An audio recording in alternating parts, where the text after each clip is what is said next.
Hello everyone. अगर आप JRF की तैयारी कर रहे हैं और बहुत ही कम समय में क्वालिफाई करना चाहते हैं then this video is for you, so end तक देखें। बिफोर स्टार्टिंग द वीडियो मैं कुछ अपने बारे में बता देती हूँ। माई सेल्फ वैभव लक्ष्मी और मैंने कथक से मास्टर्स किया and I cleared my JRF without any coaching, और वो भी कुछ ही महीनों में। सो इन दिस वीडियो मैं डिस्कस करूँगी कि मैंने कैसे क्वालिफाई किया, मैंने क्या क्या स्ट्रैटेजीज़ यूज़ किए या फिर मेरी क्या स्ट्रैटेजी थी, मैंने कौन से बुक्स को गो थ्रू किया, मैंने कौन से वीडियोस देखे कि मैं इतने कम समय में क्वालिफाई कर पाई। ठीक है, तो हम शुरू करते हैं। इसको समझने के लिए, इस एग्ज़ाम को समझने के लिए हमें सबसे पहले इसके पैटर्न को, एग्ज़ाम के पैटर्न को समझना पड़ेगा कि एग्ज़ाम का पैटर्न कैसा है। इस एग्ज़ाम में बेसिकली 2 पेपर होते हैं। पहला पेपर होता है पेपर 1 जो है हमारा, वो उसमें 50 क्वेश्चंस होते हैं और वो 100 मार्क्स का होता है। और जो पेपर 2 होता है उसमें 100 क्वेश्चंस होते हैं, वो 200 मार्क्स का होता है और इसमें माइनस मार्किंग नहीं होती। आपको ये नहीं सोचना है कि इसमें माइनस मार्किंग है तो आप डर डर के क्वेश्चन करें, बिल्कुल भी नहीं। आप एकदम आराम से कर सकते हैं। ओके, जो पेपर 1 है वो कॉमन पेपर होता है, मतलब जितने भी सब्जेक्ट्स के स्टूडेंट हैं वो सबके लिए कॉमन है। और जो पेपर 2 है वो हमारे सब्जेक्ट का होता है, वो सब्जेक्टिव है। लेकिन जैसा कि पेपर जैसे मैंने दिया, मेरा कथक था, डांस से थीम है, तो मेरा जो पेपर कोड है वही परफॉर्मिंग आर्ट्स के अंडर आता है। तो जिस वजह से जो मेरा सेकंड पेपर है वो भी 50-50 क्वेश्चंस में डिवाइड हो गया। पहला क्या है, वो स्पेसिफिकली डांस के लिए नहीं था, वो डांस और ड्रामा दोनों के लिए कॉमन था। और जो सेकंड वाला है वो स्पेसिफिकली डांस के लिए ही था। तो वैसे वो डिवाइड हो जाता है। तो आगे बढ़ते हैं। ठीक है, तो मैंने ऐसे कुछ 10 पॉइंट्स लिख के रखे हैं ताकि आपको भी क्लियर हो जाए और मैं भी आपको एक्सप्लेन कर सकूं, जिससे आपके लिए थोड़ा इजी हो जाए कि आप कुछ महीनों में कैसे क्लियर कर सके। क्योंकि ऐसा लोगों को लगता है कि आप कुछ टाइम में आप नेट तो क्लियर कर सकते हैं, जेआरएफ नहीं कर सकते। ऐसा कुछ नहीं है, इट्स अ बिग मिथ। आप बिल्कुल क्लियर कर सकते हो क्योंकि मैंने किया है क्लियर। ओके, पहले हम बात करेंगे पेपर 1 में कितने यूनिट्स होते हैं और कौन सी यूनिट बहुत स्कोरिंग है। ठीक है, तो जो पेपर 1 है हमारा, इसमें 10 यूनिट्स हैं।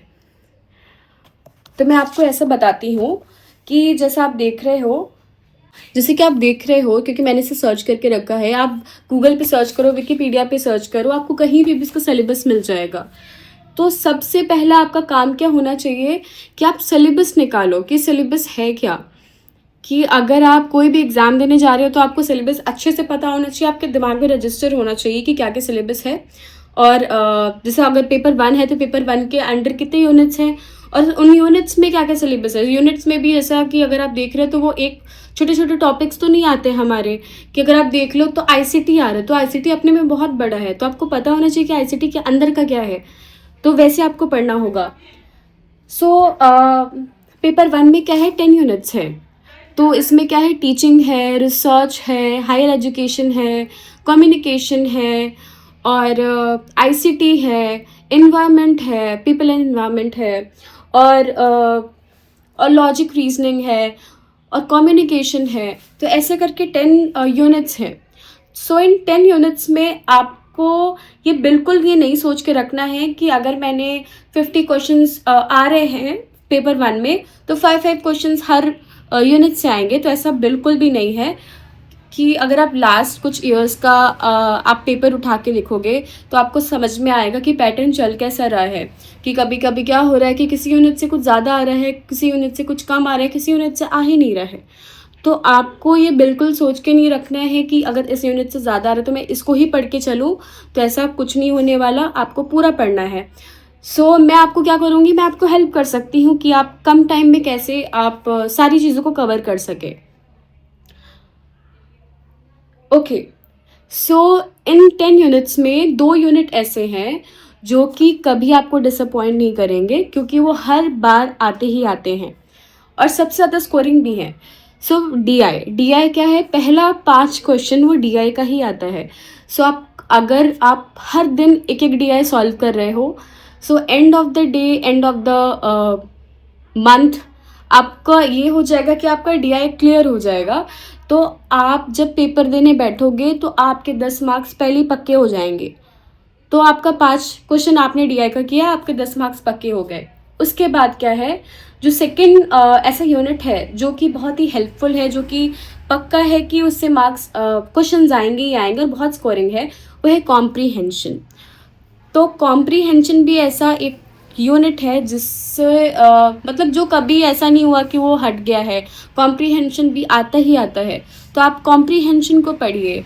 तो कॉम्प्रीहेंशन क्या है कि बहुत ये इसलिए स्कोरिंग है कि क्योंकि इसमें सब कुछ तो आपके क्वेश्चन में ही डाल के रखा है। तो ये आपके लिए बहुत हेल्पफुल हो जाएगा कि आप उसको जाके अच्छे से पढ़ाई कर रहे हो और उसको अच्छे से सॉल्व कर रहे हो। तो इसको तो आपको गलत करना ही नहीं है। तो आपके 10 नंबर इससे बन जाएंगे। तो आपका टोटल 20 मार्क्स तो ऐसे ही बन गया।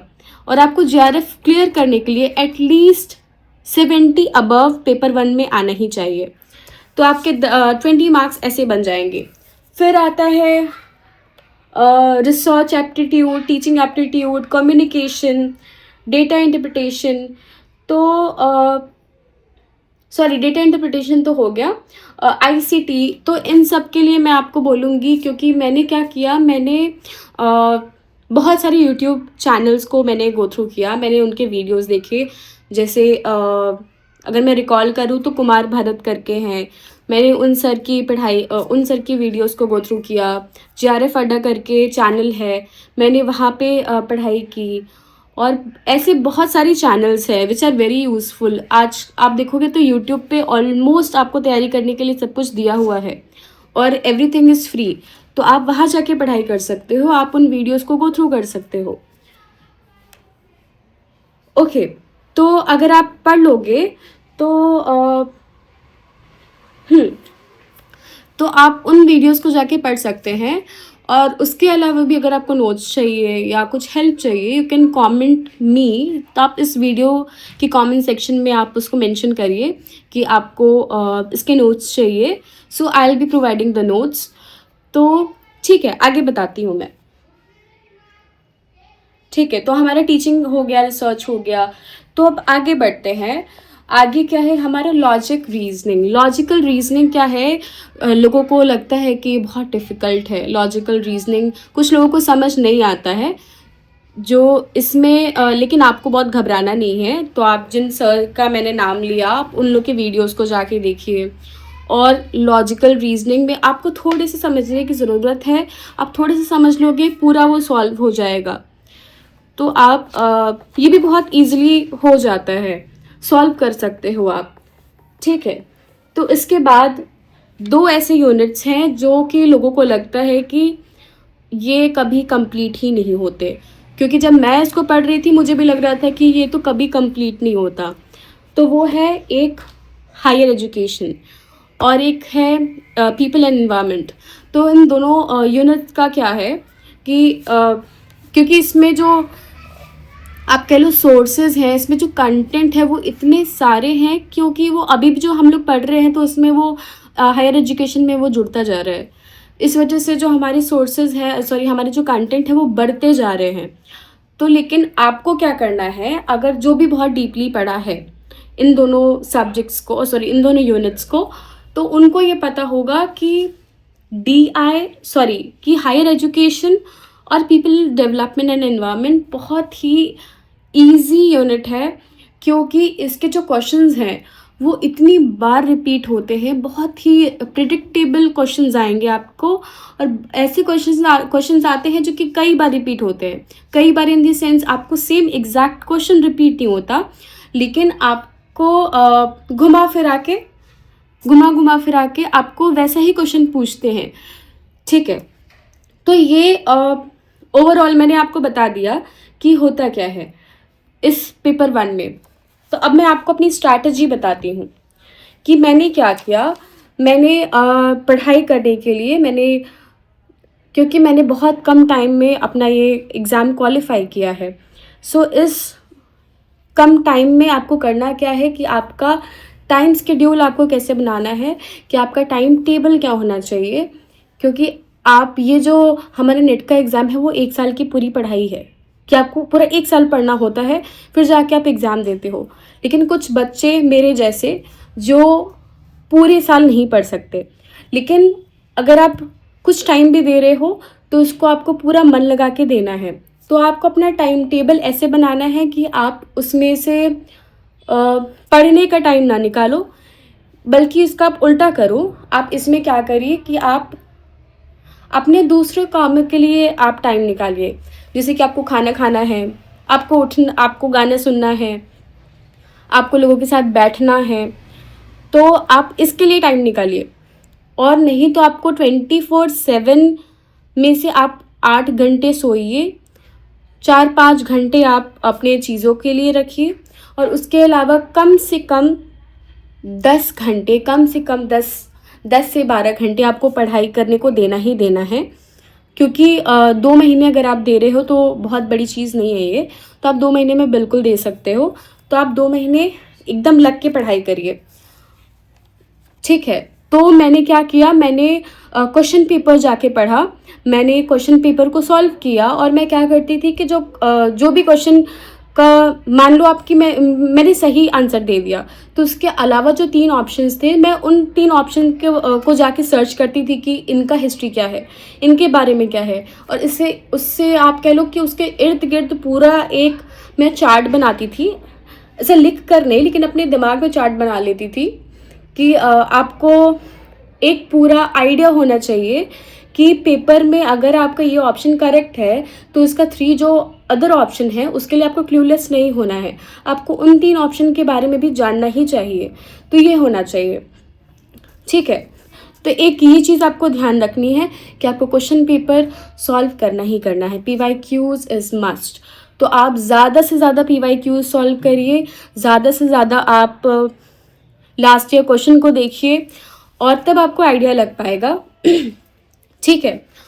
तो आपको मैंने नंबर्स ऑफ आवर बता दिया कि आपको बिल्कुल ये गिनना नहीं है कि आप कितने घंटे पढ़ रहे हो, क्योंकि आपको पढ़ना ही पढ़ना है। आप जितने ज़्यादा पढ़ोगे अभी के टाइम पे, क्योंकि आपने साल भर तो पढ़ाई नहीं की है, तो आपको साल भर की पढ़ाई अभी इन 1-2 महीने में निकालनी है।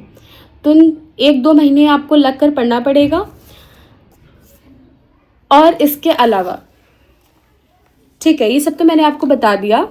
तो इसके अलावा अब अगर मैं बात करूँ तो पेपर 2 की, तो पेपर 2 जो कि मेरा डांस है, उसका बहुत ही कम सोर्सेज आपको मिलेगा इंस्टाग्राम पे, या आप कह लो यूट्यूब पे, तो बहुत कम सोर्सेज हैं। तो अगर आपको सोर्सेज चाहिए, so I will be there to help. आप मुझे कमेंट करो, कमेंट सेक्शन में आप उस चीज़ को मेंशन करो कि आपको पेपर 2 का कुछ कंटेंट चाहिए। तो या तो मैं ये करूँगी कि या तो मैं आपको अपने नोट्स प्रोवाइड करूँ, जिससे आपके लिए बहुत इजी हो जाएगा, या फिर मैं दूसरा ऑप्शन ये कर सकती हूँ कि मैं एक नया वीडियो बनाऊँगी जिससे आप पढ़ सको और आपके लिए बहुत इजी हो जाए कि आप कम टाइम पे जल्दी पढ़ पाओ।